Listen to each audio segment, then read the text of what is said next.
good evening po. So, ngayon po ay Enero 5, 2026. So, happy New Year everyone. Welcome again to our live. So, ang pag-aaralan po natin ngayon ay Malakay chapter 3 verse 16 to 17. Before we start, let us pray. Father in heaven, thank you for everything. Thank you for our lives and our breath, and thank you for the beautiful and wonderful year 2025, that by your grace we survived that year, and thank you for this brand new year 2026. Thank you again for this opportunity to read your name and to learn more about you. Forgive us in all our sins. Ask you, Father, to be with us, be with me, and speak, O Lord, to us through your words, O Father God. In Jesus' name, Amen. So, ang i-discuss po natin ngayon ay Malakay 3, chapter 16 to 17. Basahin po natin. Verse 16. Then they that fear the Lord spake often one to another, and the Lord hearkened and heard it, and a book of remembrance was written before him for them that feared the Lord, and that thought upon his name. Verse 17. And they shall be mine, said the Lord of hosts, in that day when I make up my jewels, and I will spare them, as a man spareth his own son that serveth him. So, napakabuti po ng ating Diyos na siya po ay nakikinig po sa atin. Sabi dito sa verse 16, Then they that fear the Lord spake often one to another. So, yung fear po dito, ibig sabihin po nito ay ang nagmamahal sa Diyos is not literally na takot in a negative way, pero takot sa Diyos in a positive way, takot na mawalay sa presensya ng Diyos. Fear is, fearing the Lord is loving the Lord, knowing more about the Lord. So, ang may takot po sa Diyos ay they spake one to another. Paano po mag-usap-usap ang mga believers, ang mga nagmamahal sa Diyos? Through church services, divine services sa church, sa testimonies, sa mga church-related activities like prayer meeting, Bible study, at saka meron din pong gatherings no na related sa Bible study, ganun. Pwedeng you meet in a cafe, tapos nagbabanding kayo, and you learn about God, about Bible verses, nagsisharing kayo, ganun po, at saka you share one to another your testimony, yung kabutihan ng Diyos. Like, ganit, nakita mo yung isang kapatid, nag-usap kayo, napakabuti ng Diyos sa aking buhay. And you share your testimony. Ginamot ako ng Diyos. Provide niya lahat ng needs ko. Ganun po. Lahat ng ating gawa at sinasabi, pinapakinggan po tayo ng Diyos. And the Lord hearkened and heard it. And a book of remembrance was written before him. There is a book of remembrance. A book of remembrance was written before him, that for them that feared the Lord, and that thought upon his name. So let us thought upon the name of the Lord. Let us think upon his name. Let us think about Jesus. Sabi po sa Bible, let us fix our eyes to Jesus. I-prioritize po natin sa ating buhay si Jesus, si Lord, ang Holy Spirit, ang Diyos po. I-priority po natin, prioritize natin na mahalin ng Diyos, na obey His commandments. There is a book of remembrance para sa mga may takot sa Diyos at saka and that thought upon His name. So lagi po nating tatandaan, lagi natin iisipin ang pangalan ng Diyos. Lagi na po natin siyang dadakilain. Verse 70. And they shall be mine. Tayo po ay we are the Lord's. Tayo po ay pag-aari ng Diyos. We are the Lord's. So sabi sa 1 Corinthians na sabi sa Bible na our body is the temple of the Holy Spirit. Our body is the temple of the Lord. So let us take good care of it. Tayo ay pag-aari ng Diyos. Tayo ay nilikha niya. At saka yung buhay natin ay hiram lamang. So let us take care of our lives. Let us love ourselves. But let us first love the Lord.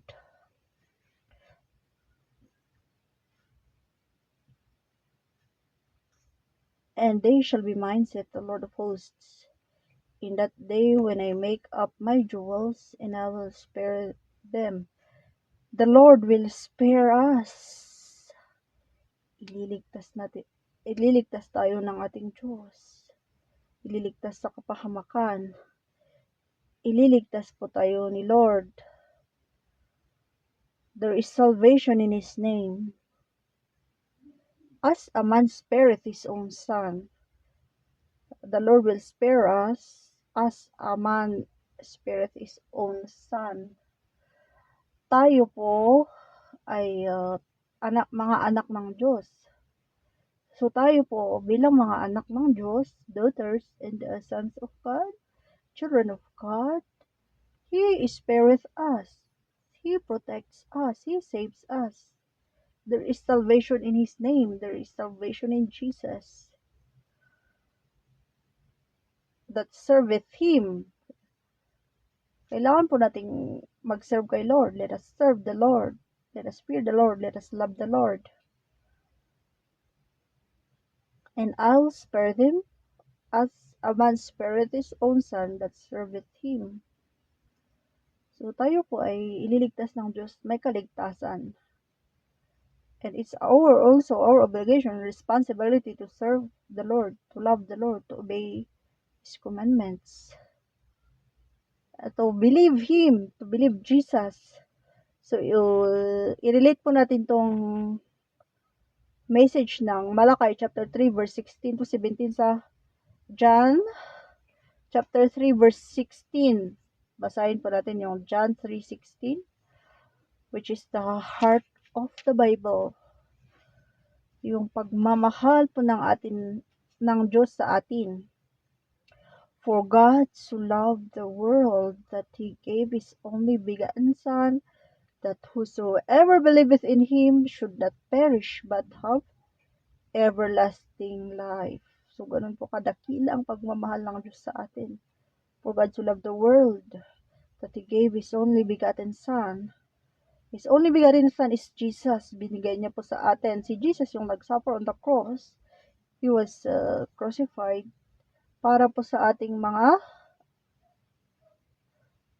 kasalanan, para po sa ating kaligtasan, for our healing, for our salvation. There is healing in His name. There is salvation in the name of Jesus. Amen. That whosoever believeth in Him should not perish. Whosoever, sabi po dito, whosoever, kahit sino, Even if you are a vilest sinner or you committed heinous crime, as long as you believe in Jesus, you accept, receive Jesus as your personal Lord and Savior, you will not perish. Whosoever po yun. Kahit sino ka pa, kahit makasalanan ka. Jesus came to the earth for the sinners and for the sick. So that whosoever believeth in him should not perish but have everlasting life. Everlasting life, eternal life, life in heaven. Yun po yung salvation, eternal life. Yun po ang pangako ng Diyos, pangako ni Jesus para sa atin. So, the love of God is great. So, we let us also love the Lord our God. Let us serve Him. Let us believe in Him, accept Him, receive Him, the Lord God, Jesus, as our personal Lord and Savior. Amen. So, napakaganda po ng mensahe ng Diyos para sa atin. He spares us. He do not allow that we perish, but He promises us everlasting life. It is because of the grace of God that and the love of God that He gave His only begotten Son, na si Jesus po. Na kahit sino man po, whosoever believeth in Him should not perish but have everlasting life. Napakaganda po na ito, napakabuting pangako, napakadakilang pangako na ating Diyos sa atin. So, let us fear the Lord. Let us obey the Lord. Let us love the Lord our God. Let us believe in Jesus. That's all for today. So let us pray before we end this life. Father in heaven, thank you for your beautiful words. Thank you for your promise of eternal life, salvation, O Lord. Promise to spare us, O Lord, and help us, O Lord, that we may be our relationship to you may be closer and deeper, O Lord. May we know you more, Lord. Ask you, Father, to bless us and guide us and protect us always, O Lord. Spare us, O Lord. We pray for salvation and eternal life and guide us, O Lord, that may continue to fear you, love you, O Lord, obey your words, commandments, O Lord, and